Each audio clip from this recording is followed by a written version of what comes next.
बलभद्र महाप्रभु की जय हो।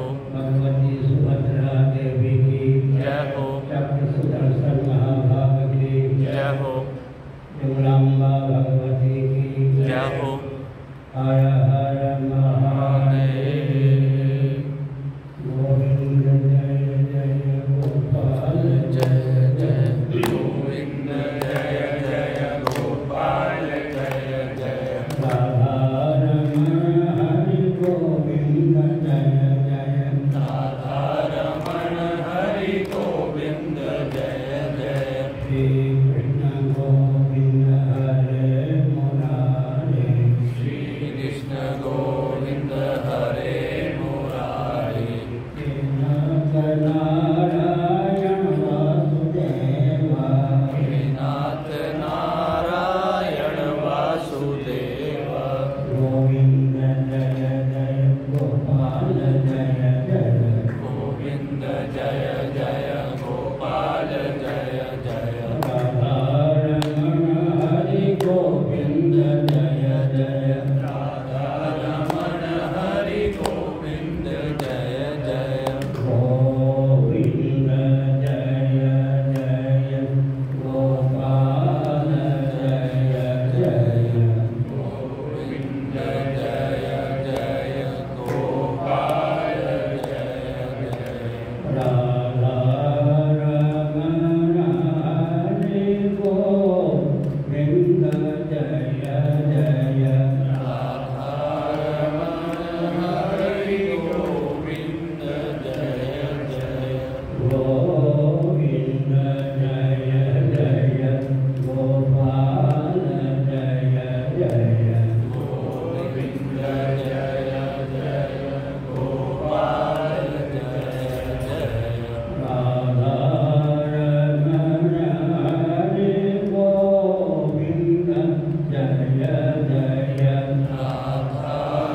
राधारमण हरि गोविंद जय जय गोविंद जय जय गोपाल जय जय गोविंद जय जय गोपाल जय जय राधारमण हरि गोविंद जय जय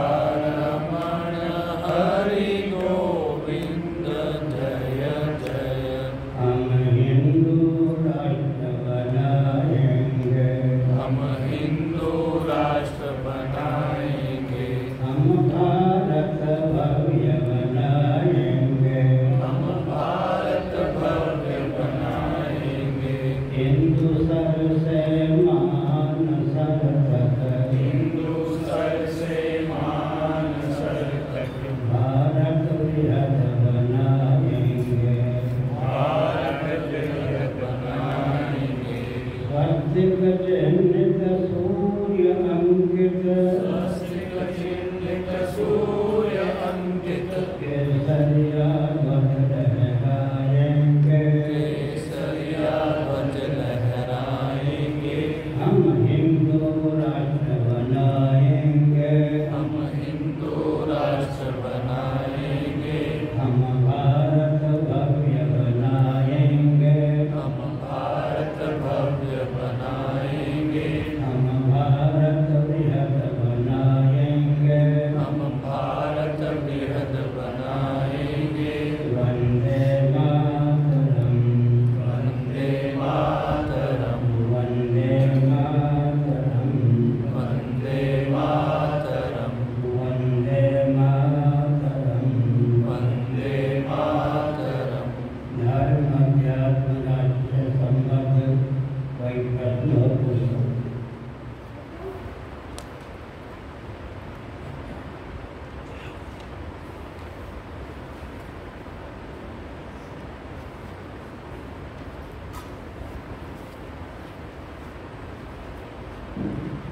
नारायण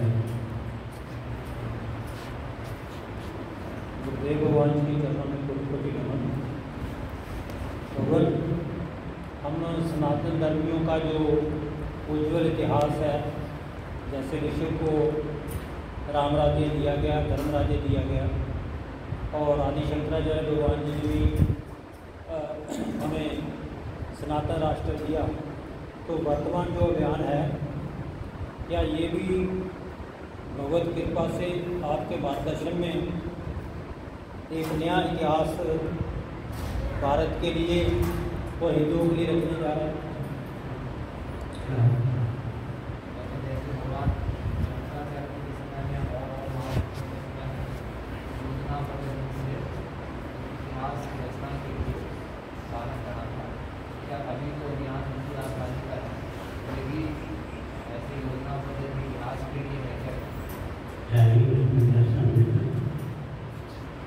हमारा कोई अपना अभियान नहीं है, हमारी कोई योजना है। सच्ची बात यही है कि सच्चिदानंद स्वरूप सर्वेश्वर उनके अंदर देवता ऋषि जो अभियान चलाना चाहते हैं उनकी कृपा से हम तक पहुँचता है। उसी को हम मध्य लोक में भी भारत में प्रसारित करते हैं। और आज भी मैं सोच रहा था कि भगवान के अवतार के जो प्रयोजन होते हैं, मेरे जीवन का बड़ा लक्ष्य वही है, लेकिन मैं सामान्य मनुष्य हूँ, लक्ष्य वही है। एकांत में भी भोजन मिले, कपड़ा मिले, धन मिले, मुझे चिंता नहीं होता। हिंदू राष्ट्र कैसे बनेगा, भारत अखंड कैसे होगा, वैदिक संविधान कैसे होगा, इसी का संकल्प होता है। धन मान को लेकर, प्राण भजन को लेकर कोई संकल्प ही नहीं। भगवत कृपा से हमारे पास जो भी व्यक्ति हैं, हमारे पूरे हुए नहीं हैं, ये स्वयं ढूंढकर हमारे पास आए हैं। ये सभी उस अभियान के पूरा घटक हैं, इनकी महत्वपूर्ण भूमिका है। खाओ पियो मत करो वाले कोई भी व्यक्ति हमारे साथ न है, मेरे साथ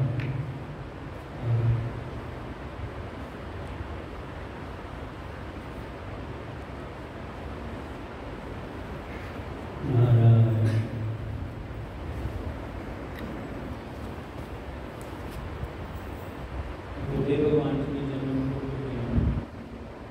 भगवान हम देख रहे हैं कि मुस्लिम तंत्र या उनके साथ ईसाई तंत्र सभी लगातार हिंदुओं के कब्जे पर बहिष्कार का प्रहार कर रहे हैं।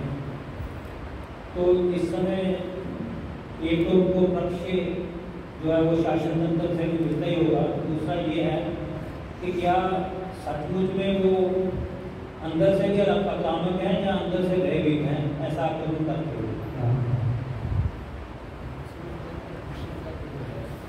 शासन तंत्र से कोशिश तो है नहीं, तो बाहर से जो लोग आक्रामक हैं, अंदर से भी वो आक्रामक है या फिर अंदर से डरे हुए हैं? रहीम, रसखान, वैज्ञानिक कलाम जैसे मुसलमान हो बहुत अच्छी बात। और पृथ्वी के धारक जो मान बिंदु हैं, वो वंश इत्यादि उनके सब धारक हों, उनको डर लगता ही है, डरना चाहिए। दूसरी बात यह है कि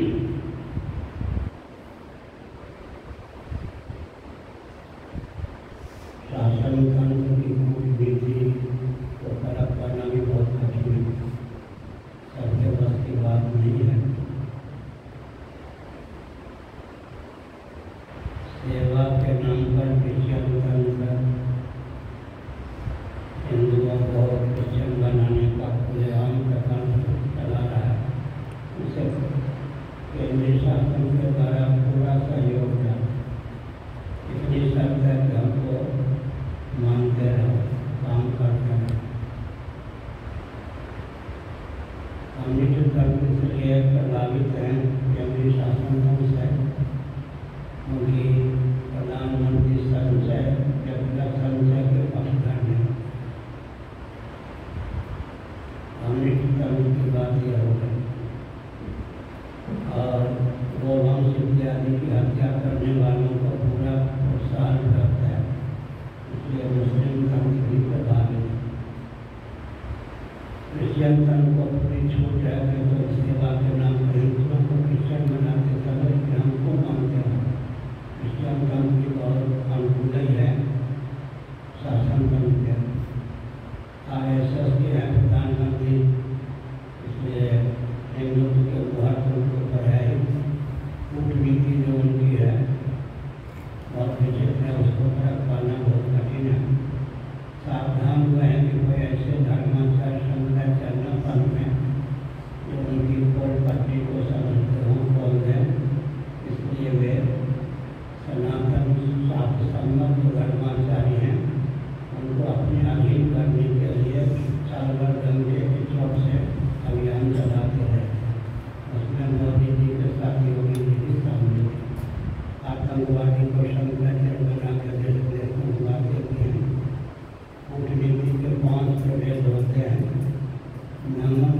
अंतरन गमन, पाँचों में अनुशासन में माहिर है, दक्ष है। साथ ही साथ अपनी पार्टी को भी प्रबल बनाने में प्रधानमंत्री प्रबल है। जो नामदार व्यक्ति अंगत नहीं होता उसको कुचल देते हैं। राष्ट्र को दुर्बल बनाकर अपनी पार्टी को दुर्बल बनाकर स्वयं ख्याति प्राप्त करने का जो व्यामोह है ठीक नहीं है।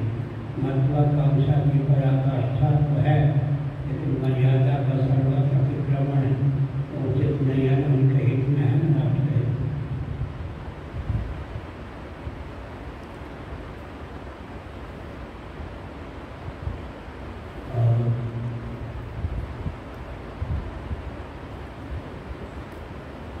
कोई राजनीतिक दल ऐसा नहीं है जिससे चुनौती प्राप्त हो, लेकिन जो अभी लोकसभा का चुनाव हुआ उससे तो सावधान रहने की आवश्यकता पड़ी ही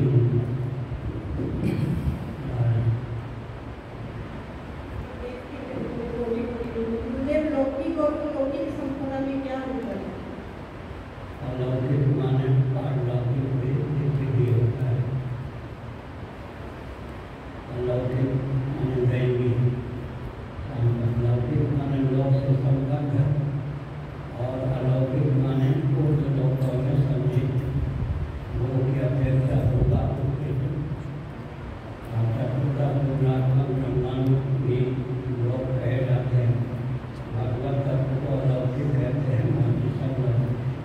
जो कुछ अनात्मक प्रपंच है उसका नाम है लौकिक, आत्मा परमात्मा का नाम है अलौकिक। लोक भुवन पर्याय माने तो अलौकिक का अर्थ होता है भूत भौतिक का अतिक्रांत। भगवत तत्व लौकिक का अर्थ होता है भूत भौतिक का सन्निवेश से युक्त।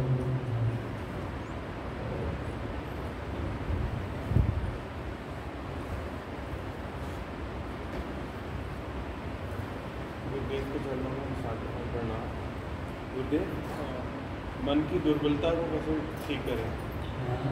मन की दुर्बलता दूर कैसे करें? जाने एक अच्छी है मन दुर्बल है, इसे भ्रमण करना चाहिए। ये भी सफलता का प्रथम कदम है। दुर्बलता बलम बलवताम चाम कामना विवंतम, शास्त्र की सीमा नहीं कामना और राग। अच्छा है कि निष्काम हो जाए, अराग हो जाए, राग रहित हो जाए। भगवत तत्व नहीं अमृति होती। शब्दों का प्रयोग शंकराचार्य ने किया है। अनात्म काम, आत्मकाम, आत्मकाम। अनात्म वस्तुओं की कामना वाला अनात्म काम है। आत्मा की कामना जिज्ञासा रखने वाला आत्म काम है। आत्म तत्व के विज्ञान और आत्मविद्या को संपन्न आत्मकाम। अनात्म काम को आत्मकाम होना चाहिए, आत्म काम को आत्मकाम होना चाहिए।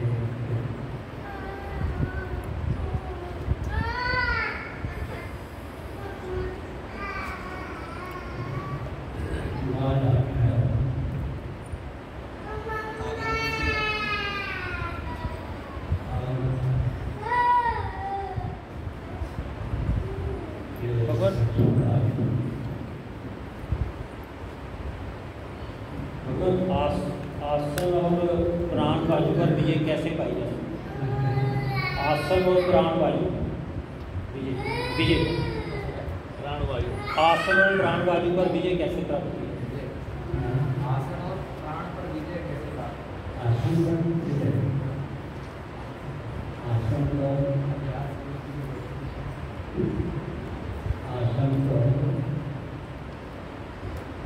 योग का अंग है। यम नियम आसन, उसका विजय प्राप्त करने का मतलब क्या है?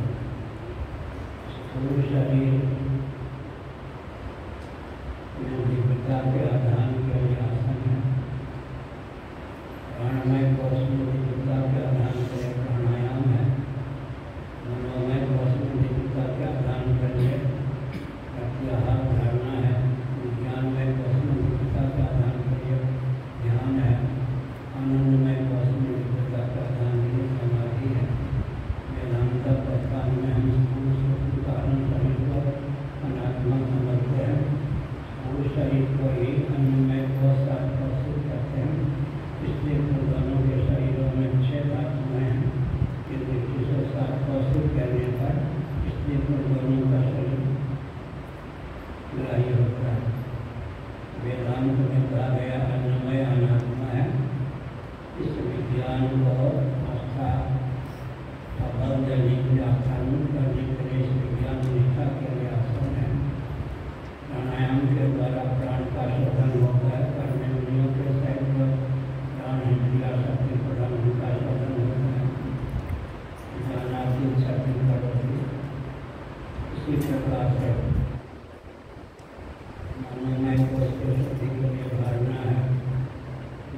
अष्टांग योग वेदांत सम्मत उपनिषद सम्मत होने के कारण उसका खंडन नहीं किया जाता।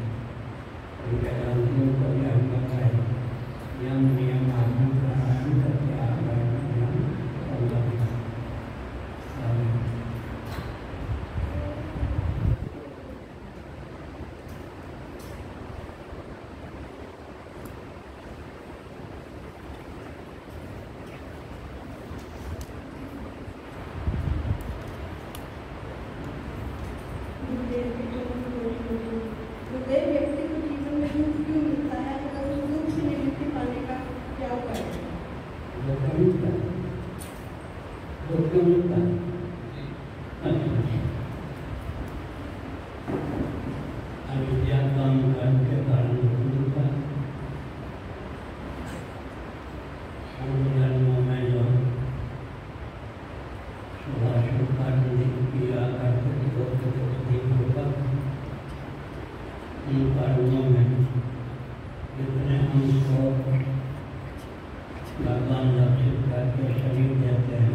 भगवान चित्त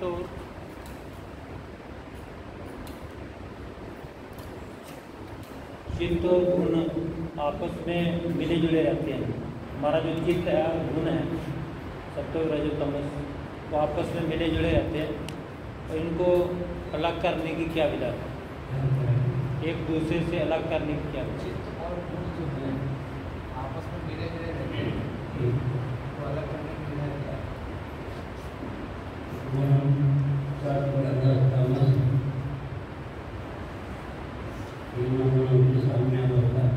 प्रकृति है, प्रकृति का कार्य ही अंतःकरण है। उसी प्रसिद्ध प्रधान बुद्धि आदि भी कहते हैं। इसलिए गुण आम ऐसा क्रोध ऐसा रजोगुण संबंध रजोगुण से कामक क्रोध की अभिव्यक्ति, कामक क्रोध से रजोगुण की अभिव्यक्ति। और कर्मानुबंधहीन मनुष्य लोग के कर्म से वासना, वासना से तात्पर्य उससे पूर्ण, चित्त से गुण, गुण से चित्त या अंतःकरण बनता है। गुणमयी गुणात्मिका प्रकृति का कार्य अंतःकरण में प्रकृति है। गुणों को गुणात्मक प्रकृति का कार्य समझ करके दोनों से प्रणाम हो जाए तब व्यक्ति का कल्याण होता है।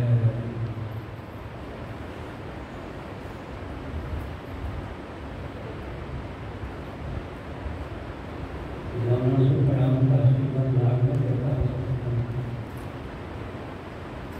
दोनों से प्रणाम का और करता हूँ। एक विचित्र बात है, लोगों को भ्रम है कि वैराग्य भाग्य की चीज। सांख्य उपनिषद के छठे अध्याय के भाष्य में शंकराचार्य ने इस तथ्य को भाषित किया कि विवेक का फल वैराग्य है। वैराग्यास्पद आत्मा नहीं, अनात्मा ही है, जिससे हम विरक्त होते हैं, जिससे हम अधिपति हो जाते हैं, जिसमें हम अनुरक्त होते हैं, उसका अधीन हो जाते हैं। वैराग्य को घाटे की चीज नहीं है। उपनिषद में दृष्टांत दिया गया है। आज देवराज इंद्र के पद पर जो प्रतिष्ठित हैं, कभी मध्य लोक में बृहद भारत में सतपुर में जन्म हुआ था उनका,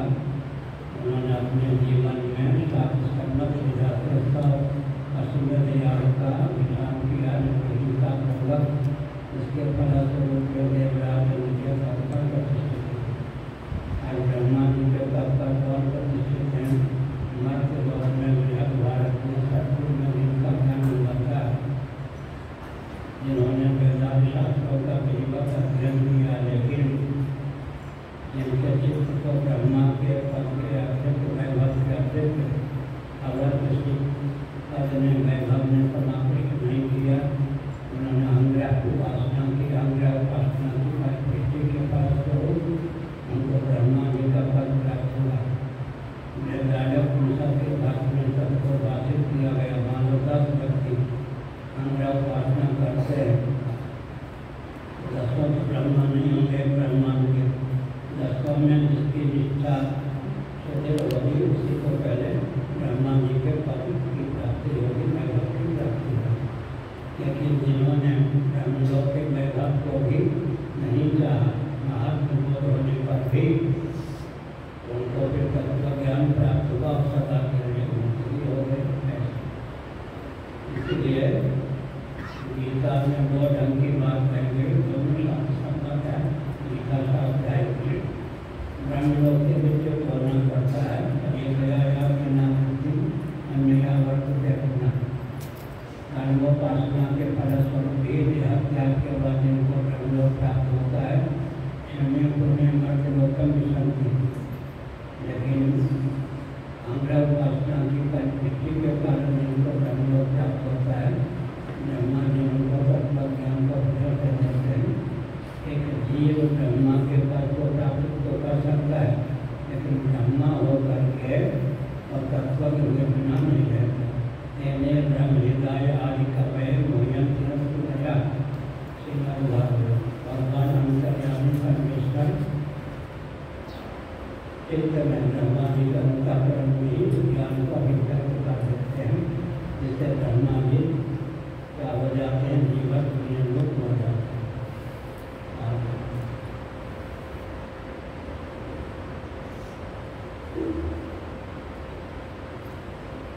बहुत अच्छा मोदी जी को सीखना चाहिए।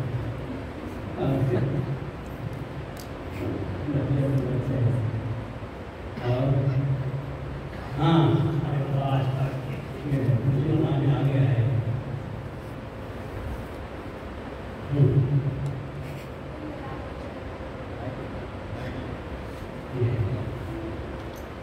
आगे आने में कितना है?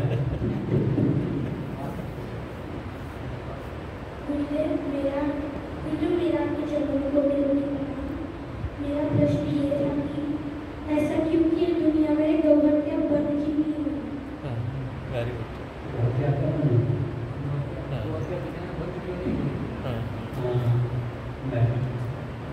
ज्ञानों का राज है, इसी मानी को आने गए पेट में नारी है। सुनो, भारत के प्रधानमंत्री पद पर मनमोहन सिंह जी का निश्चित, मोदी जी दिनों गुजरात के मुख्यमंत्री थे। मोदी जी ने वक्तव्य दिया था कि मनमोहन सिंह का दायित्व करके दोनों का त्याग कर दो। मनमोहन सिंह जी को मन करते वहाँ जाता है तो क्रिश्चियन कम्युनिटी मुस्लिम पंथ का दासान बन के ही काम कर सकता है, सीख सकता है। अब मोदी जी को तो 11वां साल प्रारंभ हुआ है शासन करते हुए, जो उपदेश उन्होंने कौन मनमोहन सिंह को दिया था, और उस उपदेश को सब क्रियान्वित क्यों नहीं करते? अब तो कहते हैं बहुत अच्छा गुण है। भारत मांस का विक्रेता है, लेकिन बासी मांस न मिले, इसलिए जीवित पशुओं को भारत से बाहर भेजना चाहता है, ताकि मांसाहारियों को ताज़ा मांस मिल जाए। मांस विक्रेता गोवंश आदि हत्यारे होते हैं, वही के मीटिंग करते हैं। विदेशी षड्यंत्र को चुनौती देने की क्षमता इन नेताओं में होती है। अच्छे गोवंश वहाँ जा करके वो हत्या के समर्थन होंगे।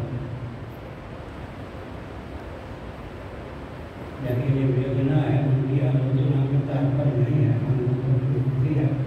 दूसरी बात है, आजकल हम कहते हैं महायंत्रों के द्वारा प्रजाति की उपयोगिता को हम विरुद्ध कर देते हैं, उस प्रजाति का विलोप हो जाता है। किसान भी को हत्यारे हैं, सीधे गाय को मारे या न मारे। संस्कृत में बहुत सा है, जब ट्रैक्टर से खेती करते हैं, ट्रैक्टर और ट्रक मालगाड़ी से सामान ढोते हैं, तो वो वंश की उपयोगिता शांत हुई है नहीं, निरस्त हुई है नहीं। घुमा फिरा कर देखें तो वंश में बुद्धिया करता किसका हाथ में। ट्रैक्टर से खेती करेंगे तो बैलों की उपयोगिता, बैलगाड़ी का नहीं रहा, बैलों की उपयोगिता नष्ट कर दी महायंत्र ने।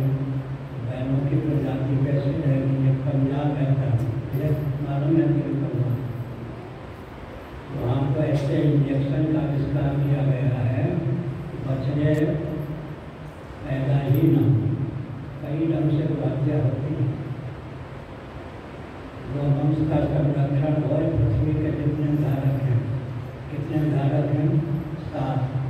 गोहिर विक्रय समय सत्य सत्यवादी अनुदय धनशील सत्यविद धारित नहीं। स्कंद पुराण माहेश्वर कुमार का खंड अध्याय 2 काशीखंड अध्याय 2। स्कंद पुराण में एक ही श्लोक हुआ है। वो वंश पृथ्वी का राजक है, उसको विकृत भूत दिया जा रहा है। विप्रैश्च सदाचार संयम संपन्न वेदज्ञ ब्राह्मण पृथ्वी के धारक हैं। मोहन भागवत ब्राह्मण को उत्पन्न होकर के भी ब्राह्मणों को जब तक गाली न दे दें तब तक उनको भोजन नहीं करते। जो आता है ब्राह्मणों को मारेंगे, वो नहीं समझता सत्य पूर्वक का नाम ही ब्राह्मण, प्रथम ब्राह्मण का नाम ही ब्राह्मण। ब्राह्मणों के प्रति व्यवस्था व्यक्त की गई, जिन्होंने धर्मशास्त्र, अर्थशास्त्र, कामशास्त्र, मोक्षशास्त्र दिया। धन का स्वर अपने लिए रखा ही नहीं, उनको गाली दिया बिना रोटी नहीं पचती लोग। वो भी कैसे बैठे अधिकारी वेदों को भी, वेदों के अध्ययन की विश्व परंपरा मुक्त है और धरणियों का वीर कह दिया गया। तो वेदों के प्रति ममता उत्पन्न कर दी गई। सभी सभी देवियों को संकीर्ण विचार धारावाली बताकर सपनों के विरोध का सभी है। वो भी कैसे बैठे तो सभी सत्यवादी, सत्यवादियों को बुरीवादी कहते हैं, संकीर्ण विचारधारा वाला कहते हैं। सत्यवादियों का विरोध रहा है, निर्लोभ व्यक्ति और दानशीलों का भी विरोध रहा है। पृथ्वी के धारक विशास तत्वों को विकृत अवरुद्ध करने का षड्यंत्र की विकास के नाम पर दिया गया। महाभारत के अनुसार धर्म काम से कादर्श वसुल वासु के देवता अनंता कथन सत्य धर्म घटा। धर्म पृथ्वी का धारक है। धर्म काम भी पृथ्वी का धारक है। धर्म काल भी पृथ्वी का धारक है। वस्तु और वास्तु चल संपत्ति के देवता पृथ्वी का धारक है। अर्थ भी पृथ्वी का धारक है। अनंत और कपिल अपरापरा विद्या के आचार्य पृथ्वी के धारक है। मोक्ष भी पृथ्वी का धारक है। धर्म अर्थ काम मोक्ष और काल पांचों पृथ्वी के धारक हैं। और सूक्ष्मता से निहारें तो धर्म रहित, अर्थ रहित, काम रहित, मोक्ष रहित, काल का मृत व्यक्ति और समाज की संरचना यही आता होगा। धर्म रहित, अर्थ रहित, काम रहित, मोक्ष रहित, काल का मृत व्यक्ति और समाज की संरचना ही आता होगा। धर्म रहित, अर्थ रहित, काम रहित, काल का मृत, मोक्ष रहित, काल का मृत व्यक्ति और समाज की सचिव संरचना ही विकास है। और विकास के घर से विनाशी होता है। इसलिए मानव जीवन की सार्थकता इसमें सम्मिलित है। सृष्टि की संरचना का जो प्रयोजन है उसको समझ कर एक विकास को परिभाषित और क्रियान्वित करने पर विकास के नाम पर विनाश नहीं हो सकता। नहीं तो विकास का पर्यवसान विनाश हो ही रहा है। अब पूछो भी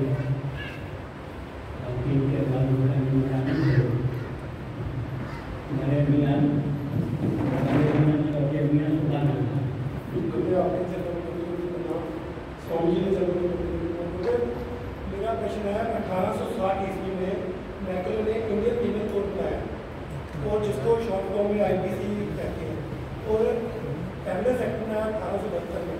अब भारत सरकार ने न्यायिक व्यवस्था चेंज करते हुए 1 जुलाई से नए कानून आ गए हैं। तो नए कानून का भारतीय न्यायिक संहिता BNS और भारतीय साक्ष्य संहिता 2 कानून आ गए हैं जो कि सारा न्यायिक व्यवस्था 1 जुलाई से पूरे विश्व में पूरे देश में चेंज हो जाएगी।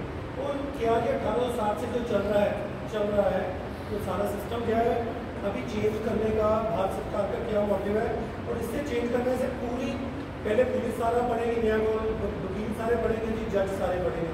तो शुरू से ही सारा कुछ चेंज कर दिया गया। 1 जुलाई से लागू हो रहा है जी हिंदुस्तान में। तो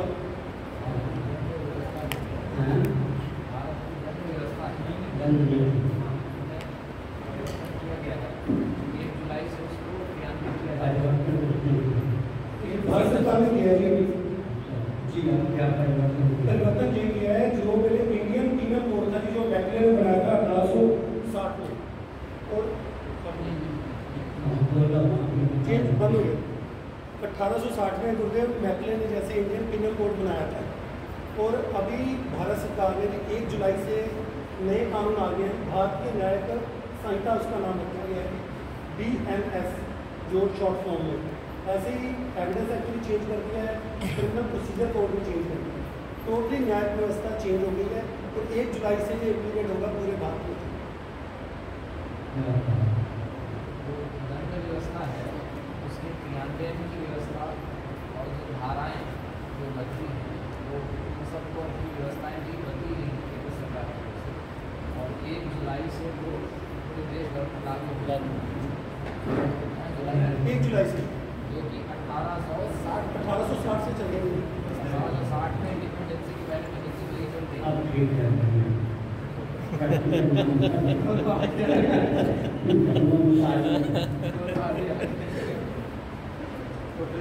और अभी जितने जो वकील जज आदि हैं जी सबको नए से सारा करना पड़ेगा। बुक्स भी चेंज होगी, मार्केट में आ गई। प्रश्न क्या है आपका? ये प्रश्न ये है कि ये चेंज करने व्यवस्था जरूरी थी या अभी क्यों भारत सरकार ने इतना बड़ा कदम उठाया?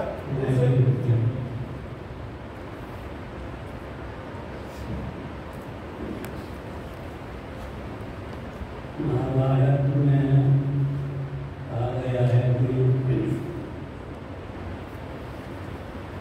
साम दान दंड भेद उपेक्षा माया।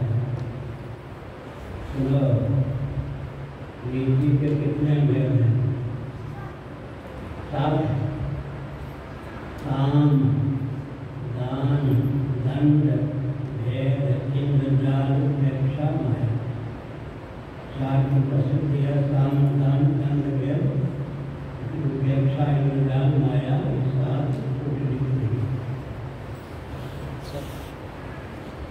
शास्त्रों में माहिर शासक को होना चाहिए।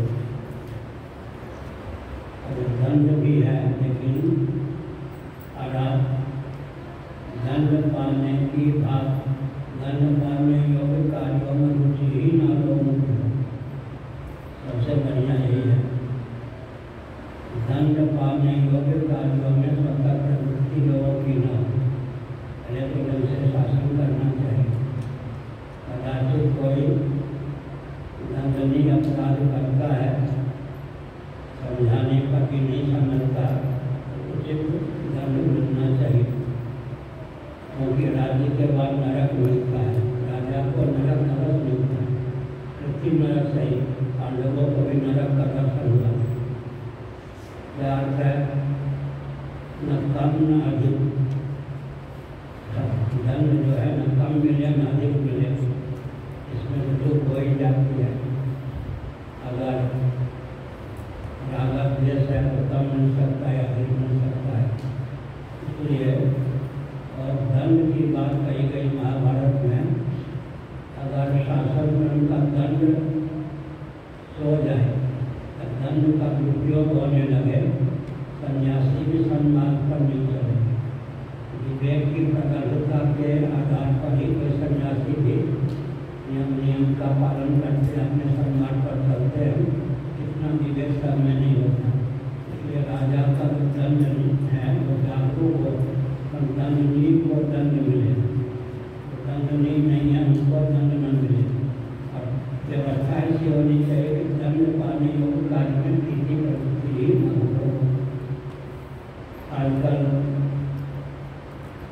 दंड पाने योग्य कार्य में दंड पाने योग्य कार्य में दो ढंग संविधानगत जो त्रुटि है, यहाँ सुने संविधानगत जो त्रुटि है उससे भी अन्याय होता है। उदाहरण के लिए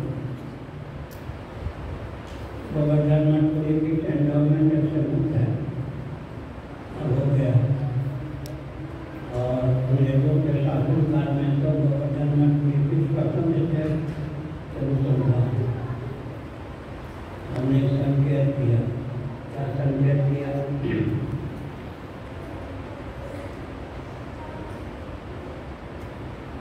इतने रुपये में मकसद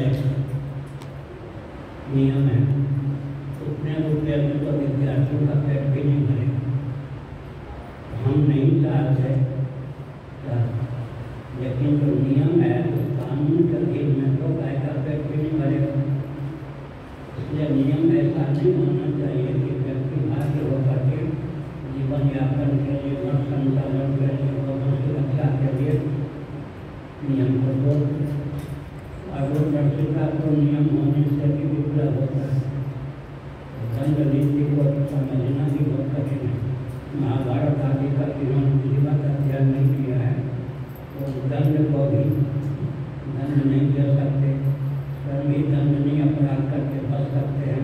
निरपराध व्यक्ति को भी दंडित कर देंगे तो हमारी बात नहीं मानेगा, हमारी पार्टी में शामिल नहीं होगा, दंड का पात्र होगा। अपराधी हो जाओ, हमसे एकीभूत हो जाएगा, हमारी पार्टी में सम्मिलित हो जाएगा, दंड से मुक्त हो जाएगा, ये सब नहीं होगा। इसलिए अवेयरनेस आपने नारद जी की प्रेरणा से भगवान की शरणागति स्वीकार की, लेकिन पहले सीता जी के पक्षों महाराज इंद्रकूट ने सूर्य का उद्धार किया। भगवान के लिए एक आँख को हरण कर दी, फिर दोनों हाथ में एक आँख को हरण कर दी। शरणागत भी कोई हो जाए तो भी दंड पूरे दंडनीय नहीं है, ये नहीं मानना।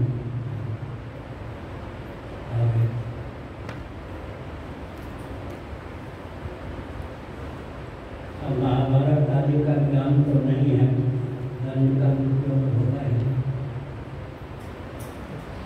इसीलिए राजा को वेदांत शास्त्रों का ज्ञान होना चाहिए। महाभारत में इसको न्याय के नाम पर अन्याय कर देगा। आगे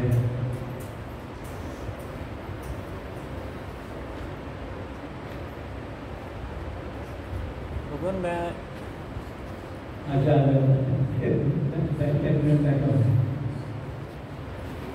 अब जो आतंकवादी को संगठित बना को मानते हैं उनको कौन दंड? सबसे बड़ा अपराध तो ये है, अंग्रेजों के शासन काल में अपराध नहीं हुआ, मुसलमानों के शासन काल में अपराध नहीं हुआ। मैं 7 समुद्र से अधिक जगत को मिल सकता है और जगत गुरुओं की भरमार है। अब जो शरणागत नहीं हो जाता तो शंकराचार्य द्वारा उसके दमन का प्रयोग किया जाए।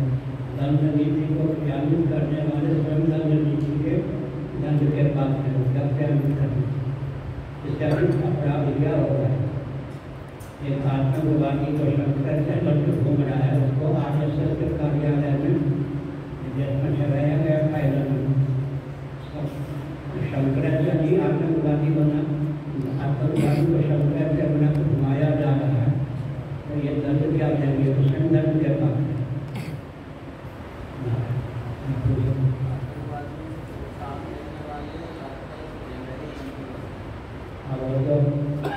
MLA वही होगा जो अच्छे संशोधन करेगा धनी। और देखो विचित्र बात, आपको हत्या अग्रसर कीजिए, हमको इतना टैक्स दे दीजिए, दाम दे दीजिए, हत्यारों का वो अपेक्षा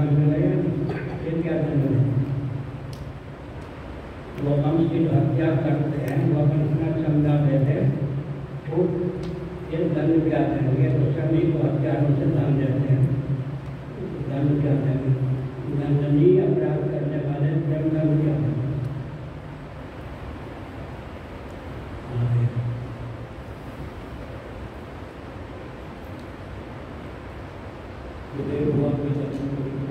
और मैं गूगल को सर्च कर रहा था गोचर भूमि को देखने के लिए, गोचर भूमि किस प्रांत में कितनी है।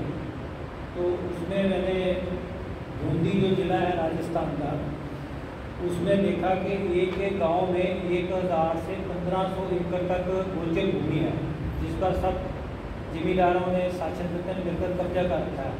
यही स्थिति पूरे देश की है। इसका अर्थ यही है कि चाहे संविधान हो चाहे शासन तंत्र हो, सारे मिलकर के गौ हत्या करा रहे हैं। ऐसा है इस समय मैंने दिल्ली में वक्तव्य किया था कि राजस्थान की यात्रा की गोचर भूमि भारत की गई एक जिला में एक तहसील में एक तहसील में पहले वो पश्चिम का दक्षिण में 25 एकड़ सवा के करोगे गोचर भूमि सुरक्षित है। गोचर भूमि नहीं है तो टाइम पास सुरक्षित है। एक तहसील में एक जिला में गोचर भूमि सुरक्षित है। फैक्ट्रियों के कारण तो आजकल का वातावरण फैक्ट्रियों के कारण, बाबाओं के लंबे चौड़े आश्रम के कारण, कई कारण गोचर भूमि का ही डर करते हैं। अभी जो लोगों की रक्षा हो रही है संत महात्माओं के आश्रम के माध्यम से भी इसकी रक्षा। आदित्यनाथ योगी जी अंदर से तो भक्त हैं, लेकिन उन्होंने कहा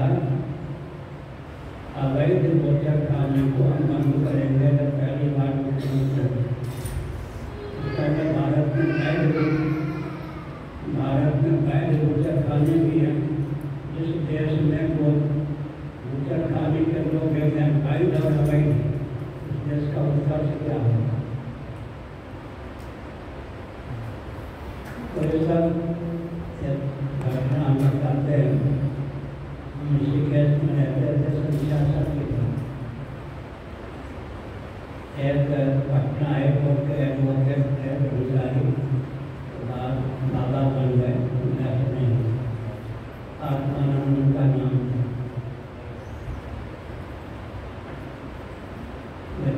रात्रि के 3 बजे से 6 बजे तक ध्यान रखते।